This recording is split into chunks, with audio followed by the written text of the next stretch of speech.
Hello everyone, watch this review here where they look at, well, I guess the modern Scorpion from Jazwares 6-inch Mortal Kombat line. In case you weren't aware, the packaging is very similar between the 6-inch and 4-inch lines. The card, of course, is a little bit different, but other than that, they sort of ported the same sensibilities over. I don't know, probably cheaper for them that way. I mean, it's really generic looking packaging, although at the same time, not terrible. But hold on a second, I'll get him out of box. Funny story. Stopped in my local Toys R Us today, and their 6-inch Mortal Kombat figures are up to 20 bucks, which is just kind of insane. But then again, Toys R Us is a kind of funny company in that even the Marvel Legends at my local one are up to 23 bucks now. I know it's nuts. But I guess that's half the problem with this line. You know, not a lot of retailers are carrying it, at least offline, and the ones that do kind of gouge on it. So, if it was getting more of a wide mainstream release, the prices probably would have been more reasonable. At any rate, Scorpion comes with 3 accessories. It's 2 swords, which clip onto the back. Never really been a fan of weapons in general in the Mortal Kombat series. I think they kind of introduced the weapon system in MK4, or I can't remember which one it was. Sometime MK4 after. Yeah. I mean, there's some weapons that are cool, though. He also comes with his kunai dagger. When I was younger and stuff and first started playing the Mortal Kombat games, I always thought that he threw a spear, but actually it's a kunai with a rope attached. And then, of course, he utters the most iconic line in the Mortal Kombat franchise. Come on down! Yeah, it's actually get over here, but imagine how much more fun that scene would be if he just said, come on down! Yeah. Now, the sort of big thing with, I guess, Jazware in general is that, all the properties they adapt tend to have a sort of lower quality. They're not really a great company. But at the same time, the Mortal Kombat figures are going for a sort of a different style.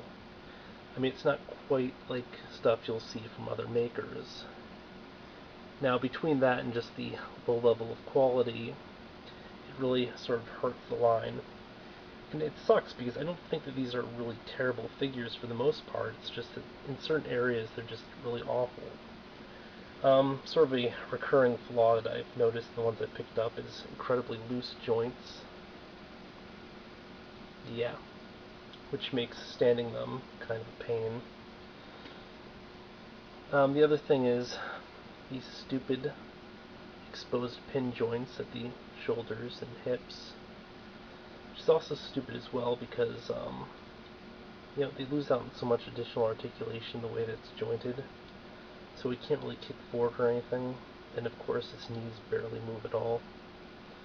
And without a foot pivot, standing again becomes even harder, although with the weak joints here and at the knees, I don't think that the foot pivot would have been supported anyway, so maybe not a big deal. Now, while a lot of the sculpting on this figure and paint might be considered passable, there's one really weak area, and that's probably the one that, sort of makes this figure seem kind of crappy to most people, and that's just the head sculpt here. In fact, all the head sculpts in the line are kind of weak. There's the part of the face that you see, there's really no expression to it. It's hard to describe. I use the card, but I mean, if you also look at this, you'll notice that there's a lot of detail on the mask not present here. Like it looks like a physical scorpion or whatever's kind of wrapped around his face, or at least like those side things are bones, but there's no detailing here, which is kind of lame. And then, his face here is a bit more expressive. I think it's mostly because they put more work into the eyes, and the eyes here are just so neutral, which is lame. But the mid-torso here, I really like it. It's got a good amount of work, it's got detailing. nice paint. I guess the pants are cool as well. Of course, the greaves here, really awesome looking. Little knee pads. The arms, you expect the character to have a bit more muscle or some sort of, I don't know, shapeliness to the arms, but I guess it's not entirely present there either. Hands look a little goofy. I do wish that they'd included alternate hands for, closed fists, because 90% of the time these guys are fighting, just punching people. I understand he does need to hold his weapons, but, they can do alternate parts. The other thing is, it would have been awesome if they included an alternate head for when he unmasks and gets ready to spit fire at people. But, no such luck there. In general, I'm not as much of a fan of this look for the character. I prefer the more classic outfits. Although, it's hard to not like a design like this. It's got a lot of stuff going on, and there's definitely some badass-itude to it. Especially these sort of kick-ass spikes in the backs of the gauntlets here. So, I mean, that's all really cool. At the same time, I don't know, the overall quality of this figure is just a little bit on the low side, which also is kind of weird that they charge, 15 plus. In this case, it's up to 20 at some retailers for a figure that, I don't know, I mean, it does kind of feel like a $10 figure despite its size. And it's a good size. I mean, the 6-inch figures typically do retail for a bit more, but yeah. In terms of articulation, what we do get here is head rotation. A little bit of up and down, but it's just really tiny. Ball-jointed shoulder, somewhat impeded by the shoulder bands here, which are sort of a hard rubber, so you can't really move them or anything. Also do not detach ball and socket here at the elbow for forearm smashing. Rotation, well, it's a ball and socket here at the wrist. You get rotation, then forward back. When I was younger and first playing the Mortal Kombat games, like a lot of my matches would consist of, well, actually me against my friend and so forth, like we'd just duck down and we'd try to uppercut the other person because they'd do like, I think 20 to 25% of the health, so yeah, that's really crappy play, but hey, whatever. Here at the waist, we have a little bit to the side, in addition to the rotation for back and the torso joint. It's not a lot, and basically it just sort of compensates for the fact that you can't get him to stand as well in other positions, just given the general issues with the legs here. Once again, you don't get a huge amount of forward motion on this between the sculpt and the jointing, so it kind of sucks. You do get an okay outward motion.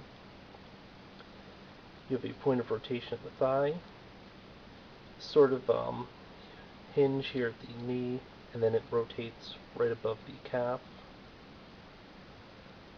So it's almost kind of like a ball and socket, but it's just got a little bit less movement. See, with the ball and socket, you'd also get a little bit to the side here, which it doesn't offer. Although, again, kind of rotate up there. And then down the ankle, it's a ball and socket. With, an okay range of motion, but again, it does kind of need the side motion to compensate for just general standing issues. And of course, the joints down there are weak as well. In general, I don't know, I don't want to say it's a bad figure, but it's clearly not all that great of a figure. It is using a sort of very different style. I mean, it's not quite in the same style, like, even when you're comparing it to the image here, that's got more of a clean, sort of, I guess, cartoony look to it. Whereas this has something like an artistic look to it, like something like if you could imagine somebody painting, for instance, rather than animating for a video game, which is kind of weird, but I don't know. I mean, I think it looks okay, but not terribly enthusiastic about it. Once again, swords kind of peg in different places here. It's two pegs on either side, longer peg and smaller peg. Probably fit all the accessories in. I guess you kind of have to adjust the hand like this to get the sword in. The actual swords are incredibly soft rubbery plastic, which is kind of lame. They're kind of short too.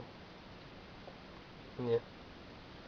And I wish they would have included like a chain or rope for the kunai here, because let's face it, that's what the character is known for. So if you're posing him, it'd probably be posing him grappling with somebody using it. But yeah, this has been a look at the 6-inch Scorpion.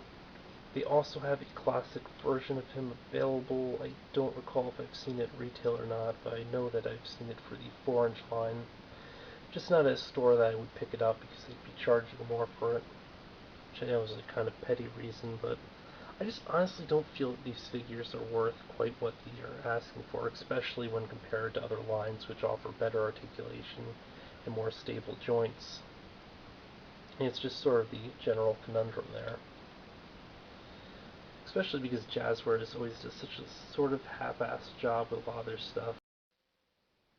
But at the same time, they're always getting the licensing for, really well-known and well-liked franchises, so whenever you see figures kind of announced that Jazwares is doing them, or Jazwares sort of announced line, originally you would get like really excited and stuff would be coming out, and then when it comes out, I don't know, it's just never terribly exciting. There's always just something a little bit off about it that keeps it from, I don't know, just really meh. But yes, this has been a look at the Jazwares 6-inch Scorpion from their Mortal Kombat line. I think I almost ended this review like 3 times now, but yeah, until next time, folks, when I may or may not be reviewing the Batman Arkham City 2-pack with Catwoman, which looks kind of decent.